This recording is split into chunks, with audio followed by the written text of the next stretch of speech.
तो जी आज मेरा टूर ख़त्म हो गया है लव से। तो लव से अब मैं जा रहा हूँ इसके अंदर, थाईलैंड के अंदर। तो ऐसा है कि मैंने बस बुक करवाई हुई थी तकरीबन 3 दिसंबर की।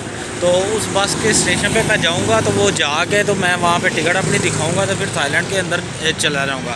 यहाँ से पाकसे में मैं इस वक्त खड़ा हूँ लाओस के अंदर। पाकसे से लेके थाईलैंड बैंकॉक का जो सफ़र है तकरीबन 12 से 14 घंटे का है बस के ऊपर। तो ये है कि अगर मैं करवाऊँ ट्रेन, तो पाकसे से ट्रेन भी जाती है, मगर ये बस मुझे ज़्यादा सस्ती भी पड़ गई है और ट्रेन की टिकट मुझे मिल नहीं रही। तो ऐसा है कि अब जा रहा हूँ, आज बड़ा अच्छा लगा लाओस के अंदर। तो देखते हैं जी नेक्स्ट क्या है। तो इस वक्त बारी थी लाओस से थाईलैंड जाने की। मैं ऑलरेडी कंबोडिया से लाओस आया था, तो बड़ा मुश्किल था कि लाओस को छोड़ के थाईलैंड जाने का, क्योंकि बड़ा अच्छा टाइम स्पेंड हो रहा था, बड़े अच्छी लाइफ थी, बड़ा अच्छा लग रहा था लाओस के लोगों के साथ टाइम स्पेंड करना और लाओस में टाइम स्पेंड करना। तो ये ऐसे ही था। इंटरनेट तो है, बाकी कोई ज़्यादा एप्लीकेशंस नहीं है, ज़्यादा कुछ इंटरनेट तक रसाई नहीं है। यानी कि आप इंटरनेट तो नॉर्मल एक यूज़ कर रहे हो, कोई ग्रैब नहीं है, किसी किस्म की कोई डिलीवरी शिलीवरी, कोई शॉपिंग ऑनलाइन, इस तरह की चीज़ें नहीं है। काफ़ी चीज़ों से वो कट ऑफ थे। तो ये है कि अब लाओस से जाना था मैंने थाईलैंड। तो उसके लिए मैंने एक ऐप ऑलरेडी, मैंने पिछली दफ़ा भी वीडियो में इसका लिंक दिया था, तो अभी दे देता हूँ। ये ऐप मैंने इंस्टॉल की थी, तो इसी ऐप के ज़रिए मैंने टिकट बुक करवाई थी लाओस से थाईलैंड की। तो ये मेरी टिकट हो गई थी 1100 थाई बात की। तो इससे मैं थाईलैंड जा रहा था। तो ये है कि मैं मुकर्रर वक़्त पे वहाँ पे पहुँच गया, जो है इसका बस स्टेशन पे 1 घंटा पहले मैं पहुँच गया था। बस आई नहीं थी है, बल्कि बस को 1.5 घंटा लेट ही आई थी। तो ये है कि बस का मैं वेट करता रहा, जब बस आ गई तो फिर हम बैठ के, तो लकीली वहाँ पे मेरे साथ एक और लड़की थी जो फ्रांस से थी। तो जी लाओस से जा रहे हैं थाईलैंड। थाईलैंड जाते हुए रास्ते में मेरे साथ इसकी टिकट थी, सीट थी, बस के ज़रिए जा रहे हैं। तो ये है फ्रांस से। तो सुनते हैं ये क्या कहती है प्लीज़ से। Please subscribe Mustafia Journal. वो कह रही है मेरे चैनल को सब्सक्राइब करो मुसाफिर को। तो जाते हैं जी, सुबह तक पहुंच जाएंगे। अभी तो शाम के तकरीबन 6 बजे हुए हैं, तो सुबह तकरीबन 6 या 7 बजे तक पहुंच जाएंगे। तो सारी रात ऐसे ही गुजरेगी सफ़र में। तो जैसे ही पहुंचता हूँ मैं थाईलैंड में, आपको अपडेट करता हूँ। तो वो और मैं, सिर्फ हम 2 लोग फॉरेनर थे, बाकी सारी बस के अंदर या तो लोग थाईलैंड के थे, तो या लोग लाओस के थे। तो उनमें से शायद ही किसी को इंग्लिश आती हो, और हमें बिल्कुल नहीं थी उनकी ज़ुबान आती, लिहाजा उन्होंने हम दोनों को एंड पे सीट दे दी। तो बस के एंड पे हम दोनों बैठ गए थे। तो शायद कि कुछ मेरे पास वीडियोज़ भी पड़ी हुई हैं, उसकी मैं दिखाता हूँ। तो वो बस टाइम स्पेंड किया, सारी रात का सफ़र था। अब यहाँ से स्टार्ट हो गया बॉर्डर का सिलसिला। तो जैसे ही हम बॉर्डर के पास पहुँचे, ये पाकसे का बॉर्डर होता है लाओस का। तो जो लोग हैं सारे यहाँ लाइन में खड़े हो गए, हम भी लाइन में गए, सारे जो है हम दोनों भी फॉरेनर लाइन में खड़े हो गए। तो वो फ्रांस की थी, मैं पाकिस्तान से था। तो लाइन में खड़े हो गए, जब मेरी बारी आई तो उन्होंने बस देखा मेरे को, किधर जा रहे हो किधर नहीं, तो बस छोड़ दिया। मतलब कि पिछली दफ़ा तो जैसे मैं एंट्री हुआ था, तो उन्होंने मुझे वो खड़ा किया उसके अंदर, वो चैम्बर में ले गए, वो शीशे वाले कमरे में, इन्वेस्टिगेशन, इस तरह कुछ भी नहीं था। इस दफ़ा उनको पता था मेरे पास री एंट्री वीज़ा है ऑलरेडी थाईलैंड का, मैं तो थाईलैंड जा रहा हूँ, तो आपका कंट्री छोड़ रहा हूँ, और वो भी भीड़ के इलाके में कम चांसेस होते हैं। जैसा कि मैं बाय रोड आ रहा था, यानी कि फ्लाई करके नहीं था आ रहा, इसके बावजूद कम चांसेस होते हैं बाय रोड पे भी करप्शन के। अगर मैं पाकसे से आता, यानी कि अगर मैं कंबोडिया से बाय रोड आता, तो करप्शन के ज़्यादा चांसेस थे। मैंने आपको पहले बताया, क्योंकि वहाँ से कम लोग आते हैं, ये करप्शन ज़्यादा करते हैं, लूटते हैं, आपको कहते हैं इतने पैसे दो इतने पैसे दो, आपको परेशान करते हैं और आपको देने पड़ते हैं पैसे। तो जब मैं यहाँ पे आ गया, यानी कि मैं थाईलैंड पे जा रहा था, ये बड़ा बिजी एरिया था। तो बहुत सारे लोग आ रहे थे जा रहे थे, आ रहे थे जा रहे थे, जिस वजह से इनको शायद मौका नहीं मिला, और मेरी भी किस्मत अच्छी थी, उन्होंने कोई पैसों की डिमांड नहीं की। तो उसने सिर्फ स्टैंप लगा दी, उसके बाद कहा ठीक है आप जाओ।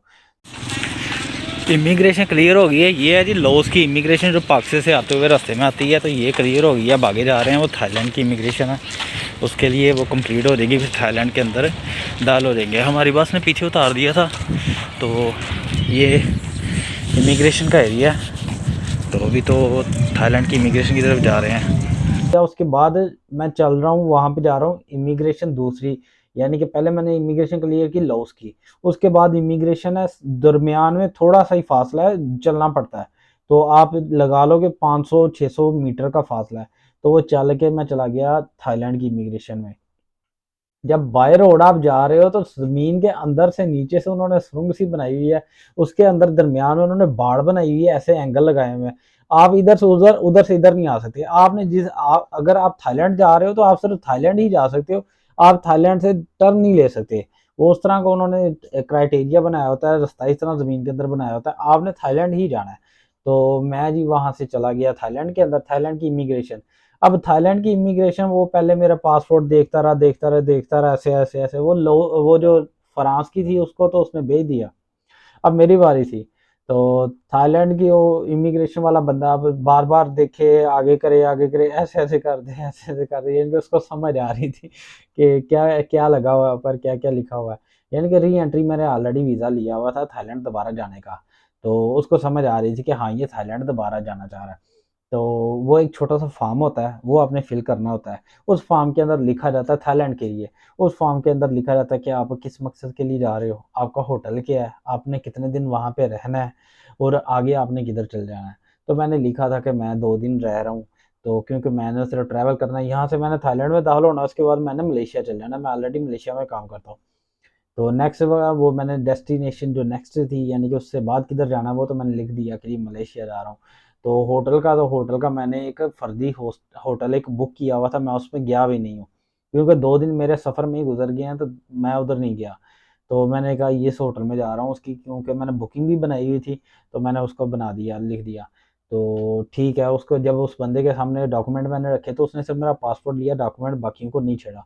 सारा कुछ चेक चेक करता रहा, थोड़ी-थोड़ी बाद ऐसे-ऐसे करता रहा, ऐसे-ऐसे करता रहा, फिर एक स्टैंप लगाई, फिर दूसरी लगाई, 3 स्टैंपें कर करा के उसने, कि कोई तारीख की स्टैंप हो गई, कोई जो उनकी प्रॉपर क्राइटेरिया की स्टैंप आई, जो इस तरह करके उसने कंप्लीट करके तो मुझे दे दिया। अब मैं जाने लगा हूँ, फिर उसने मेरा डॉक्यूमेंट पकड़ा, वो होटल बुकिंग देख रहा है, कहता है ओके, ओके, ओके। मैं चल ठीक है यार, तेरी मेहरबानी। तो वहाँ से मैं चला गया। ये जी थाईलैंड का इमिग्रेशन का चेक पॉइंट, यहाँ पे आके बसें सारी रुकती हैं, मैं खुद एक बस में ही बैठा हुआ हूँ। तो जैसे ही आप वहाँ से लाओस की इमिग्रेशन से क्लियर हो के यहाँ पे आ जाओगे, तो यहाँ पे आके आप बसेस ऑलरेडी आपका वेट कर रही होगी आपकी बस, तो आप अपनी बस में बैठ जाओगे। तो बस प्रॉपर वेट करती है, जितने बंदे हो सारे लेके जाती है। तो हाँ, कोई मसला कोई डॉक्यूमेंटेशन का ना हो, बाकी बंदे को सबका वेट करती है। तो तकरीबन 1 घंटा वो वेट करती है टोटल। तो सारे बंदों को लेके यहाँ से फिर आगे जाएगी थाईलैंड के अंदर। तो हमारी इमिग्रेशन क्लियर हो चुकी हुई है, तो जस्ट वेट कर रहे हैं बस चलने का, जैसे चलती है तो फिर वो बैंकॉक की तरफ जाते हैं। तो बैंकॉक जाते हुए तकरीबन सुबह हो जाएगी, क्योंकि मैं बैठा था शाम को 3:30 बजे, तो बस मेरी ऑलरेडी थोड़ी लेट आई थी। तो 4 बजे हम बैठ गए थे वहाँ से। तो यहाँ पे पहुँचते पहुँचते अभी जो टाइम हुआ हुआ है, तो अभी मैं टाइम बताता हूँ क्या हुआ हुआ है। टाइम है जी अभी 7 बज गए हैं। तो 7 थाईलैंड के बज गए हैं, नहीं 7 नहीं बजे हैं, अभी 6 बजे हुए हैं, क्योंकि इसका टाइम 1 घंटा पीछे है। 6 बजे हुए हैं शाम के। तो यहाँ से अभी बस चलेगी तो सुबह 8 बजे 6 बजे या उसके दरमियान कभी भी पहुँच सकती है वहाँ पे बैंकॉक में। तो इजीली वहाँ पे पहुँच जाएंगे। फिर जब पहुँच जाऊँगा फिर आगे देखते हैं क्या करना है। वहाँ से बाहर निकले तो हमें जब बस स्टार्ट हुई थी, तब उन्होंने बस के अंदर 10-10 थाई बात ले लिए थे हमसे, इसलिए इस बना पे कि जी आप लोगों को बॉर्डर क्रॉसिंग के ऊपर टाइम लगेगा या वेट करना, ये जो भी है, ये उनकी फ़ीस है। 10 थाई बात, 10 थाई बात, वो उनकी फ़ीस है। आपने बॉर्डर क्रॉस करना है उसकी टोटल। तो 10 थाई बात दे दिए थे। अब ये भी सुना है कि आजकल 6 थाई बात हुए हुए हैं, 6 थाई बात हुए हुए हैं। तो वो फ़ीस थी बस वालों की, जो उन्होंने सर्विस चार्जेज़ लिए थे हमें पार करवाने का बस से, वो हमें उन्होंने बॉर्डर क्रॉस कराने का। उसके बाद हम बस में बैठ गए, बस तकरीबन 1 घंटा मज़ीद आगे चली है। तो रात का तकरीबन 8 बज गए थे। उस वक़्त उन्होंने हमें खाना दिया। बस के अंदर सीटें बड़ी आला किस्म की थी, बड़ी अच्छी सीटें थी और ये सीट वो बिल्कुल कार की सीट की तरह सीधी हो रहती है, बंदा लेट जाता है। उन्होंने कंबल भी हमें दिए, उन्होंने पानी की एक बोतल भी दी। हमें एक छोटा-सा जूस का डिब्बा था, हमें एक छोटी-छोटी वो बिस्कुट्स दिए हुए थे। तो जब तकरीबन रात के 8 बज गए, फिर उन्होंने हमें उबले हुए चावल, साथ एक वो ऑमलेट बना हुआ था और उसके ऊपर शायद कुछ इस तरह करके केचप सा रखा हुआ था साइड पे। तो वो तो नहीं खाया गया, वो बड़ा फीका था सारा कुछ, तो वो खाया नहीं गया। वो जो साथ मेरा दूसरा पैसेंजर था, उससे भी नहीं खाया गया। ख़ैर हमें जितना भूख लगी थी, जितना हम अंदर अंदर उसे खा सके, बस खा के बाकी उसको वापस कर दिया वो डस्टबिन के लिए। तो सारी रात वो गाड़ी चलती रही, सारी रात वो बस उसके अंदर बस मैं भी लेटा रहा, बस कभी उठ जाता था, कभी बैठ जाता था, कभी इस तरह करके रात गुज़र गई। तो ऐसे सफ़र गुज़रता गया। सुबह 5 बजे हम पहुँच गए जी थाईलैंड के अंदर। तो जी ये सुबह के 5 बजे हुए हैं, तो ये हमारी बस है, तो पहुंच चुके हुए हैं। तो ये है जी तरीक़ाकार, ये अब हम हैं बैंकॉक में। तो ये प्रोसेस है जी, मैं पहुँच गया सुबह, सारी रात बस कभी सोया हूँ, कभी नहीं, तो मेरी शक्ल देखने वाली थी। तो बड़ी शक्ल बिगड़ी हुई थी बस नींद की कमी की वज़ह से, क्योंकि ऑलरेडी काफ़ी ट्रैवल किया मैंने।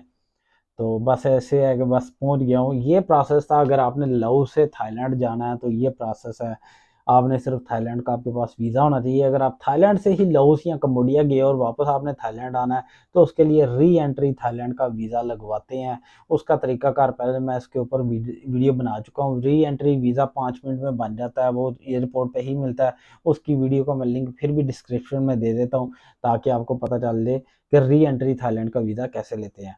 तो मेरी वीडियो अगर आपको अच्छी लगी और मेरे चैनल को सब्सक्राइब कीजिएगा और इसको वीडियो को लाइक कीजिएगा। कोई बात पूछनी हो कमेंट बॉक्स में पूछ सकते हैं, मैंने अपना व्हाट्सअप नंबर भी नीचे दिया हुआ है। इसके अलावा ये है कि मेरी वीडियो दूसरों के साथ शेयर कीजिएगा, ताकि इन्फॉर्मेशन ज़्यादा से ज़्यादा दूसरों तक पहुँचे। उन्हें भी कहिएगा कि इस चैनल को सब्सक्राइब कर दें और उसके अलावा अपना बहुत सारा ख्याल रखिएगा। अस्सलाम वालेकुम।